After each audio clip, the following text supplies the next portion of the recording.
नमस्कार, कैसे हो कलाकारों। आज हम बात करेंगे नोज के बारे में। नाक कई तरह का साइज और शेप में होता है, बट कुछ चीज़ें हैं जो कि कॉमन होती है और अगर उनको हम क्लियरली समझ ले तो किसी भी तरह का नाक ड्रॉ करना हमारे लिए बहुत इजी हो जाएगा। अगर नाक को सिंप्लीफाई करके एक बॉक्स की तरह देखें, जो कि मैं हर वीडियो में बताता हूँ कि चीज़ों को सिंप्लीफाई नहीं करोगे तो इजीली ड्रॉ करना पॉसिबल नहीं होगा। तो नाक को हम लोग सिंप्लीफाई करते हैं एक बॉक्स की फॉर्म में, और ये बॉक्स की फॉर्म में करने से हमें जो मिल रहा है वो है दो साइड प्लेन, एक टॉप प्लेन और एक बॉटम प्लेन। और साइड से देखने पे ये बिल्कुल चेंज हो जा रहा है। तो चलिए ये नाक को सिंप्लीफाई करके बॉक्स की फॉर्म में पर्सपेक्टिव व्यू से देखते हैं कि ये कैसा दिखता है। फ्रंट व्यू से नाक का सेंटर लाइन फेस के सेंटर लाइन में ही होता है और साइड प्लेन का विड्थ भी सेम होता है, दोनों तरफ का एक ही तरह से। पर सेमी प्रोफाइल व्यू से देखने पर एक साइड का प्लेन गायब भी हो सकता है और नोज टिप सेंटर लाइन को क्रॉस कर देता है, ये सेंटर लाइन से ऊपर उठ जाता है। और साइड व्यू से टॉप और एक साइड प्लेन पूरी तरह से ही नहीं दिखती है। अब पर्सपेक्टिव तो हमने समझ ली, अब चलते हैं एनाटॉमी की तरफ, क्योंकि एनाटॉमी का डिटेलिंग्स अगर नहीं जानेंगे तो नाक का कौन सा पोर्शन कहाँ पर है और किस तरह का शेप में है, कौन सा लाइन बाहर आ रहा है, कौन सा लाइन अंदर जा रहा है, ये सब हमें समझ में नहीं आएगा। और ये अगर हम नहीं समझेंगे तो कभी भी हम लोग 3 डायमेंशनल नोज ड्रॉ नहीं कर पाएंगे।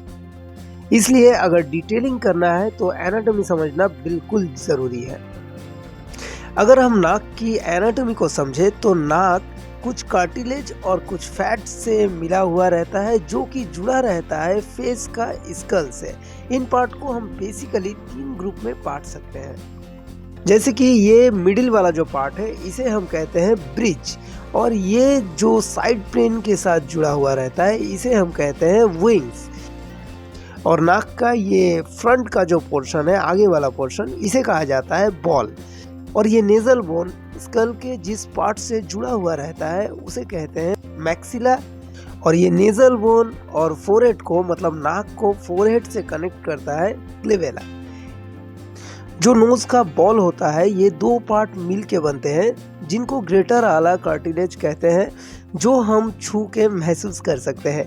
ये 2 पीसेस मिलके अंदर का तरफ जाते हैं और एक सेमी सर्कल बनता है जिसके बगल में नॉस्ट्रल्स होते हैं।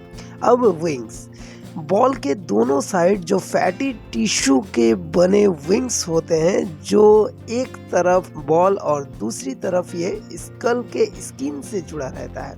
अगर बॉटम व्यू से देखते हैं तो ये एक राउंडेड फॉर्म में फेस के स्किन से जुड़ा हुआ रहता है, जो कि हमारा जो टूथ लाइन है, दांत का जो लाइन है, उसी लाइन का पैरेलल एक सेमी सर्कल ऊपर में बनाता है। अब ये तो हुई बेसिक पार्ट या मेजर प्लेन्स, पर इसके बाद भी नोज ड्रॉ करने के बाद हम देखते हैं कि ये काफ़ी फ्लैट लगता है और 3 डायमेंशनल बिल्कुल नहीं लगता है। इसका रीज़न है माइनर प्लेन्स।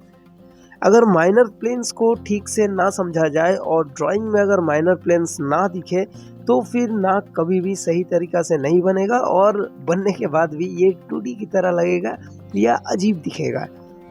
तो माइनर प्लेन्स को बार बार प्रैक्टिस करना बहुत ज़रूरी है। जैसे कि ये नेज़ल बोन जुड़ रहा है ब्रिज से, और ब्रिज नीचे का तरफ ट्रायंगल शेप का है, हम लोग देख रहे हैं। साइड प्लेन पहले नीचे, फिर बाहर का तरफ और फिर अंदर स्किन से मिल जाएगा, और आगे की तरफ भी पहले अंदर फिर सीधा नीचे। बॉल भी पूरा राउंड नहीं होके पहले आगे फिर नीचे फिर अंदर जाके दांत के स्टार्टिंग एरिया के स्किन के साथ मिल जाएगा। तो कलाकारों, अगर ये मेजर और माइनर प्लेन को बार बार प्रैक्टिस किया जाए और सिंप्लीफाई करके बॉक्स का तरह नाक को समझ के ड्राइंग प्रैक्टिस किया जाए तो अगली बार जब नाक ड्रॉ करेंगे तो परफेक्ट ड्रॉ होगा। एक्चुअली किसी भी तरह का ड्राइंग काफ़ी इजी हो सकता है सही प्रैक्टिस के साथ, मगर प्रैक्टिस सही ढंग से करना पड़ेगा। अगर गलत प्रैक्टिस करोगे तो गलत चीज़ों बनाने में महारत हासिल हो जाएगी। तो प्रैक्टिस करते रहो, और आज का ये प्रैक्टिस करने के बाद नेक्स्ट वीडियो में हम लोग देखते हैं कि इजीली नाक ड्राइंग कैसे करें। तब तक कमेंट करो, इससे लगेगा मुझे कि आप लोग मेरे साथ प्रैक्टिस कर रहे हो, और प्रैक्टिस करते रहो। मिलते हैं नेक्स्ट वीडियो में, बाय।